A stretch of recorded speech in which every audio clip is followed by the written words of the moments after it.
Dobrý den, dovolte nám ukázat vám, jak společnost Valeo vyřešila optimalizaci deformujícího se plastového dílu tak, aby zapadal do sestavy. Celé řešení a optimalizace byla provedena pomocí softwaru Autodesk Moldflow Insight. Valeo je globální automobilový dodavatel se sídlem ve Francii, který dodává celou škálu produktů jak automobilkám, tak jejich dodavatelům. V České republice má Valeo 5 závodů a výzkumné a vývojové centrum. V závodu Vrakovník Valeo vyrábí klimatizační jednotky. Jedna klimatizační jednotka sestává z více než 100 komponentů a kompletuje se na 15 montážních linkách. Dobrý design každého komponentu, který musí být vyrobitelný a zapadat do sestavy, je tedy zásadní. A teď se podívejme na samotné řešení. Problematickým dílem byl plastový komponent klimatizačního systému, který se při výrobě deformoval natolik, že nezapadal do sestavy. Vstřikovací forma na něj ale už byla vyrobena. A tak inženýři Valeo čelili výzvě za prvé vyřešit deformaci tohoto dílu jakýmkoliv způsobem, tak, aby bylo možné použít už vyrobenou formu a nemusela se dělat forma nová. A zároveň najít takové řešení, které vyžaduje co nejmenší zásah do formy a její přepracování, aby nebyl ohrožen termín náběhu projektu do výroby.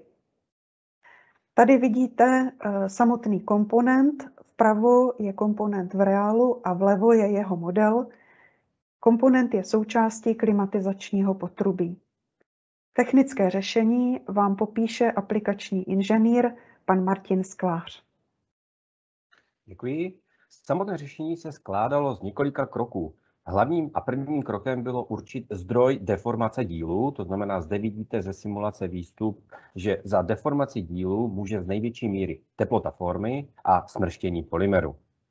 Na základě těchto výsledků bylo navrženo první tvarové řešení, kde se můžeme podívat zde, kde spodní část dílu byla modifikována žebry vystužujícími a těmito vystužujícími prvky. Vlevo vidíme model originální, vpravo vidíme použitou aplikaci číslo 1. Tady řešení bylo analyzováno a zde se můžeme podívat na výstup. Vlevo vidíme originální predikovanou deformaci a vpravo vidíme deformaci dílu s aplikovanou první modifikací. Z hodnot deformace vidíme, že modifikace 1 nemá zásadní vliv na deformaci a na základě toho byly navrženy další řešení. Druhé řešení bylo opět modifikace designu, a to konkrétně vytvoření dlouhých podélných žeber, které by měly zabránit deformaci základny celého dílu.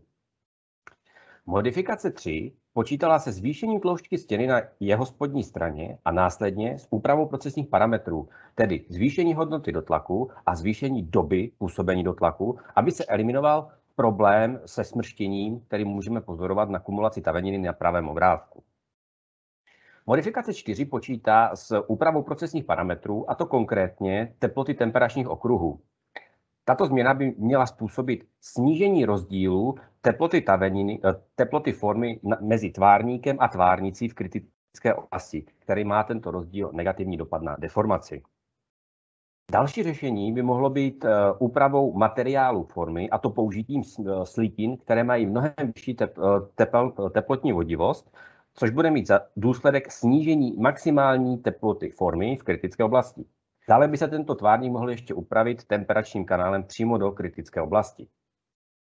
Modifikace číslo 6 počítá s úpravou designu dílu, a to konkrétně tak, že na horní straně dílu se vytvoří žebra, které budou fixovat a následně minimalizovat deformaci dílu.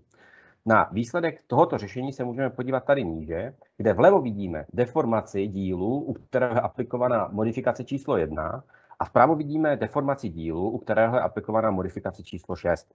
Z predikovaných hodnot můžeme usoudit, že celková deformace se snížila až o 50%, tedy finální modifikace číslo 6 má výrazně pozitivní vliv na deformaci dílu. Valeo dokonale využilo možnosti softwaru pro simulaci vstřikování plastu Autodesk Moldflow Insight. Pomocí něj provedlo za prvé definování příčiny deformace dílu. Bylo navrženo 6 variant řešení, každá z nich byla ověřena simulací, a to jak z hlediska vyrobitelnosti, tak z hlediska snížení deformace. Jedno řešení bylo vybráno, byla provedena závěrečná optimalizace s výsledkem snížení deformace o 50%. Z hlediska samotného valea se pak povedlo dosáhnout toho, že díl zapadá do sestavy, bylo možné využít existující vstřikovací formu a zároveň se minimalizovalo přepracování formy. Bylo tak dosaženo velké úspory času i nákladu. A co o tom říkají samotní inženýři Valeo? Pomocí simulací Moldflow jsme si mohli každý nápad na řešení zkoušet, upravili jsme stávající čas formy a nemuseli jsme vyrábět celý nový tvárník. Byli jsme schopni dodržet časový plán. Na základě Moldflow simulací jsme mohli provést kvalifikované rozhodnutí a ověřit si jeho účinek předtím, než jsme provedli jakýkoliv zásah do formy. Modifikací stávajících formy jsme ušetřili 200 000 euro tím, že jsme nemuseli pořizovat formu novou a nedošlo ke zdržení v zahájení výroby. Se softwarem Autodesk Moldflow jsme schopni dělat kvalifikovaná rozhodnutí při vývoji produktu, čelit výzvám, držet se na špičce v odvětví automotiv a zavádět naše návrhy rychleji do výroby.